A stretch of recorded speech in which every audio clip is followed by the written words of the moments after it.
ఈ సంస్థలో ఉన్న వేల మంది అభ్యాసీలను మీరు బాబూజీని ఎందుకు అనుసరిస్తున్నారని ప్రశ్నిస్తే, వారిలో కొంతమంది మాత్రమే ఆధ్యాత్మిక వికాసం కోసమని జవాబిస్తారు.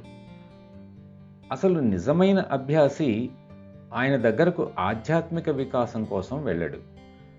ఆయన పట్ల వారికి ఉన్న ప్రేమే వారిని ఆయనతో కొనసాగేలా చేసి, ఆయనను అనుసరించడానికి కారణమై, అన్నింటికంటే ముఖ్యంగా వారికి విధేయులుగా ఉండేలా చేసింది.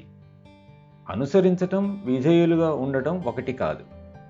అనుసరించేవారు చాలామంది ఉండవచ్చు, కానీ విధేయులుగా ఉండేది కొందరే. ఆలోచనతో పని లేకుండా తనంతట తానే కలిగే విధేయత ప్రేమ ద్వారానే సాధ్యమవుతుంది.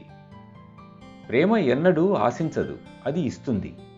అందుకే తల్లి ప్రేమను మాతృప్రేమ, మమత అని హిందూ సంస్కృతిలో పొగుడుతారు. ఏమీ ఆశించని నిస్వార్థమైన ప్రేమ అది. దానిని బాబూజీ ఎంతగా పొగిడారంటే, మనము గురువును అంగీకరించేందుకు ఎన్నో మార్గాలు ఉన్నాయి, కానీ అన్నింటికంటే ఉత్తమమైన మార్గం గురువును నీ తల్లిగా అంగీకరించటమే అని ప్రస్తుతించారు.